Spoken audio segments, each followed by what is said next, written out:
Now here's another excellent example of a Colt Model 1900, except this one is a rather unique one. I'm going to pan back here so you can see this one next to it. Now, what's the difference here?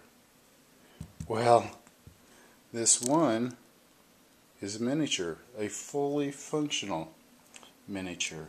Let me see if I have something to put up here to give you a comparison. Here's my car keys next to it. I give you an idea of the scale of it. We'll set it. See if I can get both these in the frame. And you can see this is a fully functional 1900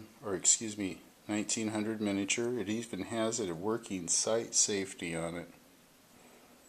Beautiful little example of some craftsmanship there. Wow, that is something else.